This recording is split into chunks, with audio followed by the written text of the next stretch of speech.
Halo, tentu saja rakyat tidak ikhlas jika gaji dipotong.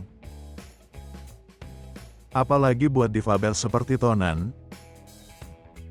Tidak banyak yang bisa diharapkan dari pemerintah untuk menghilangkan diskriminasi kepada difabel. Sudah bekerja keras, gajinya dipotong.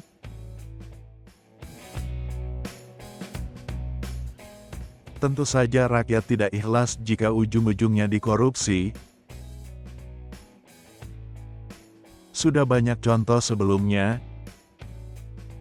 Dana nasabah tidak bisa mencairkan karena adanya korupsi atau salah pengelolaan,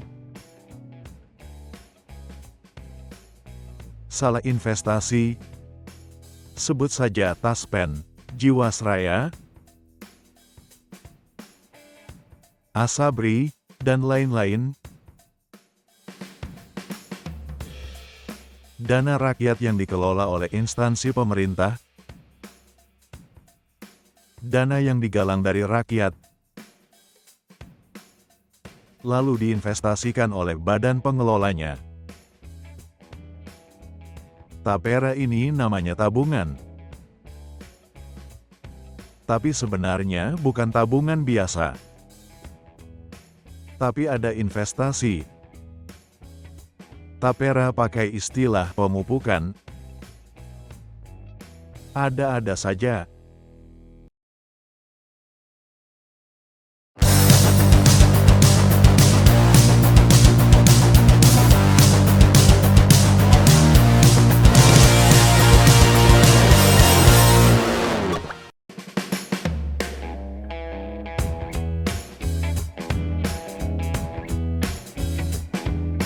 Kenapa sih gak bilang terus terang? Ini jelas investasi. Tapera pakai manajer investasi untuk meracik komposisi investasi. Mirip-mirip reksadana. Kok pemupukan? Weleh-weleh. Disinilah masalahnya. Sudah rawan korupsi. Rawan jeblok juga investasinya. Ujung-ujungnya gak bisa cairkan dananya. Karena sudah hilang dimakan setan.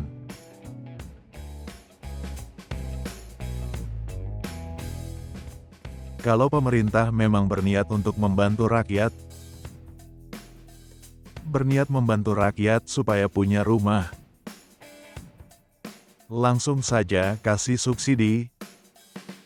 Kasih subsidi langsung ke MBR. Masyarakat berpenghasilan rendah.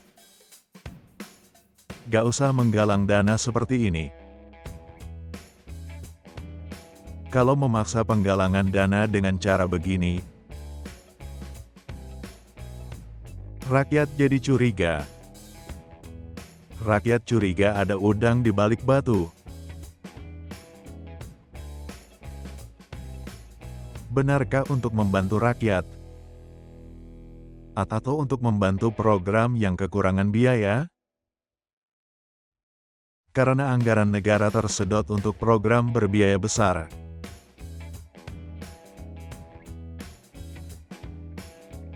Yang rawan korupsi juga.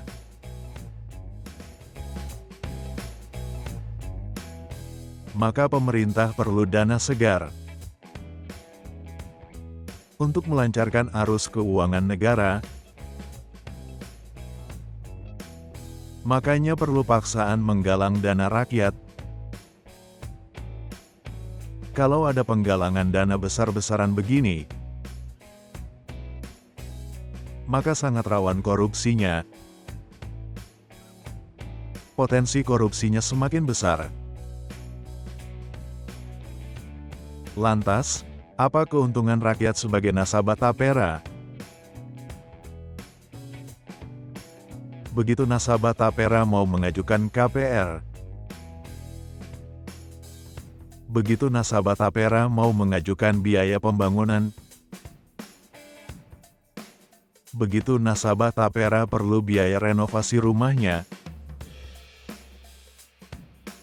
Aduh, syaratnya macam-macam loh. Ada urutan prioritasnya. Ada kriterianya.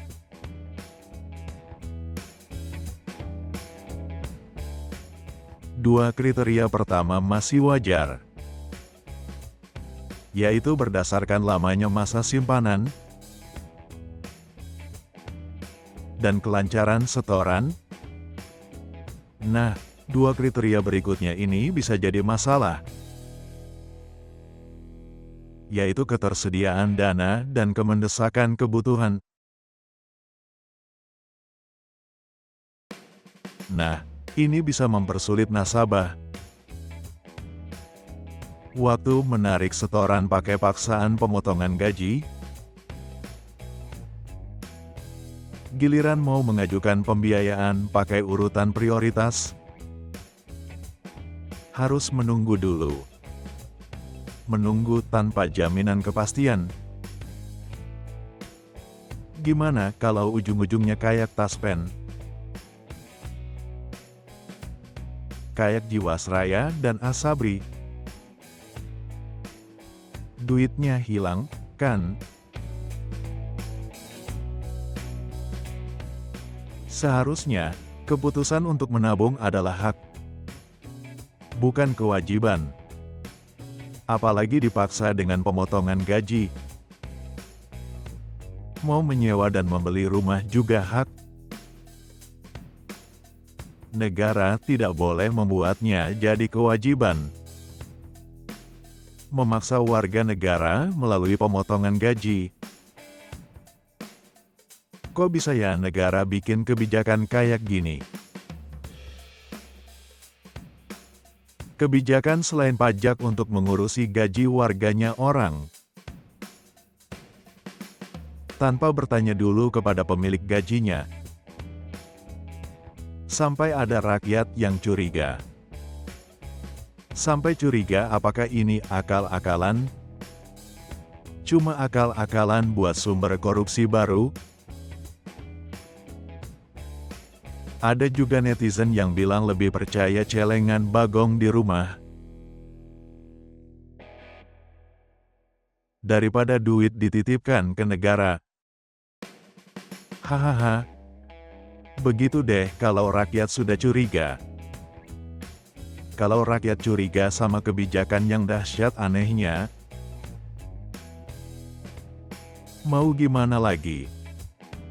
Kebijakan yang gak bijak,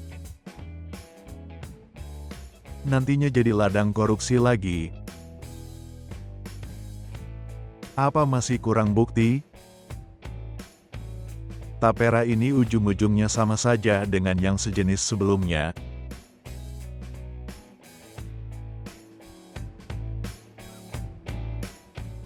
Warga yang protes pun bukan cuma dari pekerja.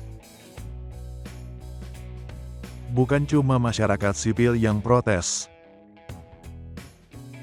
tapi juga dari kalangan pengusaha. Apindo malahan sudah lama loh protesnya. Sejak 8 tahun yang lalu. Sejak tahun 2016 Apindo sudah menolak Tapera. Karena Tapera akan memberatkan beban iuran di kedua pihak.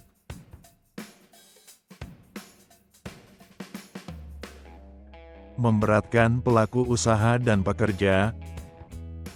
Apindo juga sudah berdiskusi dengan pemerintah. Bahkan mengirimkan surat kepada Presiden. Mengenai tambahan beban yang memberatkan itu, tambahan beban bagi pekerja dan pemberi kerja. Sebenarnya tambahan beban itu tidak diperlukan. Karena sudah ada dana BPJS Ketenagakerjaan, pemerintah seharusnya mengoptimalkan dana BPJS Ketenagakerjaan. Begitu pertimbangan yang disampaikan oleh pengusaha. Apakah pemerintah akan mendengarkan suara rakyat? Suara rakyat dari berbagai kalangan sudah sangat kencang. Apakah masih gak kedengaran? Apakah pemerintah sudah tuli permanen? Benar juga ya lukisan Butet Kartarejasa. Tuli permanen.